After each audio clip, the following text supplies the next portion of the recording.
beautiful friends and book lovers, and welcome back to my channel. Here today I'm going to be reviewing a summer thriller called In My Dreams I Hold a Knife by Ashley Winstead. I requested this on NetGalley and was granted the ARC. I will be honest, I really only review ARCs on my channel that I really like, which I really liked this one and recommend. There are a couple ARCs that I get on NetGalley where I'll still write the Goodreads review, but they're not like super amazing, so I just, don't film them.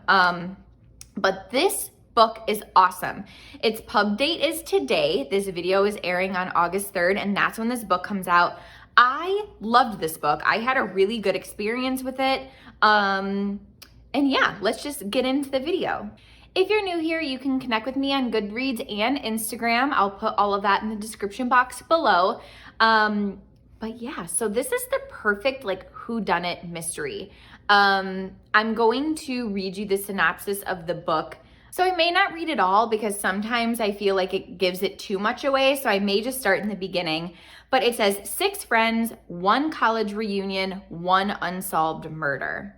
A college reunion turns dark and deadly in this chilling and propulsive suspenseful novel about 6 friends, 1 unsolved murder, and the dark secrets they've been hiding from each other and themselves for a decade. I'm gonna pause there for a second. So all of these guys went to school together. They come back to school for the reunion, and there's a murder and stuff basically goes crazy. I kind of only want to say that because I don't know, I just feel like these give so much away.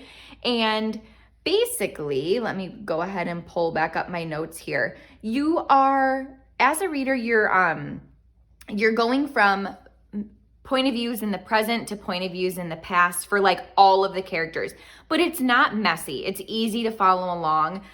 This is definitely a book that when I started reading it, I couldn't put it down. I was going through it really quickly. So it may get a little messy if this is going to take you a month to read, just because there are 6 characters. We have Coop, Caro, Mint, Jack, Frankie, Heather, and Jess. And Jess is our main point of view, the main one that we follow. But you do get some glimpses of the other characters, but it's not really super messy because she's the main one that we're following. So it's pretty easy to understand, what's going on and who she's interacting with, whether it's in the present or the past. So I decided to come up with my own little rating scale for my books, which I'll put up here for you. And I am rating this one a go get this book now. I really loved it. Comparing it to other books and movies, it gave me a Scream vibe. If you've ever seen the original Scream, oh my God, amazing. I love the original Scream. I love watching that around Halloween. Gosh, I actually haven't watched that in a long time. Okay, back on track. It gave me a sort of Scream vibe. It's someone in the group did it, not sure who it is, what's going on, and it's good. I'm giving it a 4 out of 5 on a Goodreads, and personal rating, it's getting an 8.5 out of 10. Starts off really strong. I personally love whodunits because I love guessing who the murderer is.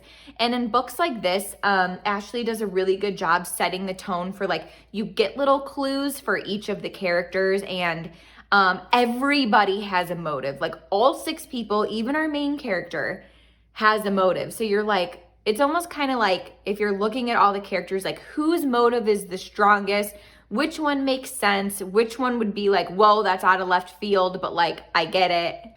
Looking at my notes here, the reason that it's not a 5-star read, it looks I felt some of the points were a little too long. Again, I read this quite a bit ago, so that's why I have to really reference these. It felt some of the parts ran on for a little bit. And it does look here that I felt some of the past and present scenes were a bit confusing. I wrote 1 minute we're reading a scene from freshman year, college, then a scene all the way back from when they're in high school. So it looks it kind of jumped around a little bit too much for my taste. I am really picky with past and present point of views. The only author I feel who has done this really, really well over and over consistently, oh my gosh, the Sundown Motel, who is that? Simone St. James, right? Amazing. She does a really, really good job going from past and present. I feel a lot of authors do struggle with that. but she does a really good job. Anyways, it looks like I felt like it got a little messy with that.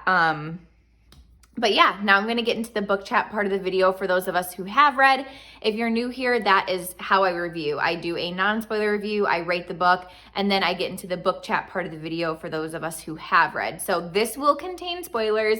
If you're new here, I would love if you could check out some of my other reviews and hit that subscribe button so you're notified every time I post a new bookish related video. Okay, so for those of us who have read, I am going to be referencing my notes, but I felt like everybody had a motive. To me, Frankie, you know, he had the steroids and he always felt like he was constantly disappointing his family and he didn't want to disappoint his friends. For Jack, he was gay and he didn't want anybody to know. He felt like it would ruin his reputation. Courtney always wanted to be the best. We had Kara, who would basically do anything to keep her friends together, right? Even like maybe some unspeakable things. And Jess always felt like she was second best. I didn't have anything for Coop. I did like a question mark for Coop. I couldn't quite remember. But basically you could take anything that I just said and spin it in the sense of like that person would commit the murder because of this kind of thing.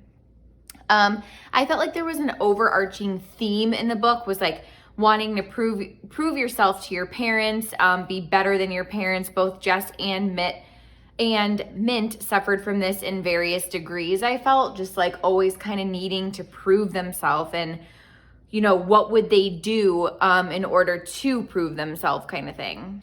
Another overarching theme I noticed in this novel was always wanting to fit in and like do anything to be accepted by your peers, which is not like an anomaly for a lot of people, right? I mean, that's like a huge factor of high school and of college, is people wanting to fit in. You know, am I in the right sorority? Am I in the right fraternity? Do I have the right friend group? In high school, it's like, did I join the right sports team? Am I hanging out with the right clique? Do these people accept me? And like here, you felt a lot of that in this novel as well, just, you know, more in the college sense.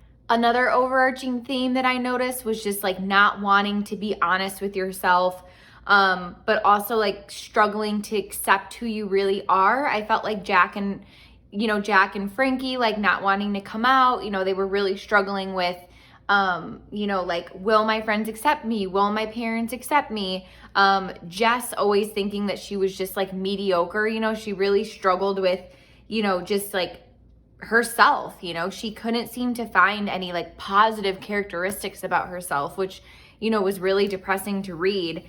I felt like Coop was the only one who was honest with who he was and didn't really care what others thought.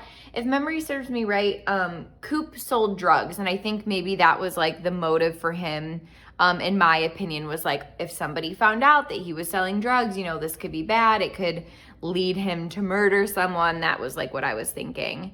I felt like I didn't suspect Mint until the very end. I actually thought it was Courtney, honestly, you know, because she always wanted to be the best and she had Heather wrapped around her finger. Same sorority, you know, she didn't really vibe with the East House 7, which was what the group called themselves. So I actually suspected Courtney the whole time, and I love when I'm wrong. If you're new here, that's like my biggest thing.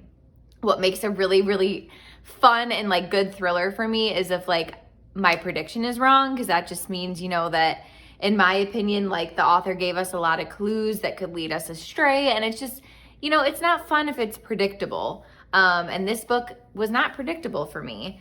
And, you know, and then I'm thinking like, wow, Jess wasn't a bad person after all. And then you find out that she had the opportunity to help Heather when she discovered her stabbed in her room, and she didn't do anything about it, which is like, wait, you are a terrible person because you could have helped her and you didn't. The end of the book leaves you guessing, like, you know, will Jess get justice in the end? You know, is karma gonna come back, sort of thing, or will she just get away with it and end up living her perfect life, which she always, you know, spun as like, my life is perfect. Anyways, I had a lot of fun reading this novel. I'm so excited that I was granted the ARC. I thought it was really fun. So leave in the comments if you guys liked it just as much as I did. And as always, thanks so much for watching, and I'll see you in my next video. Bye, you guys.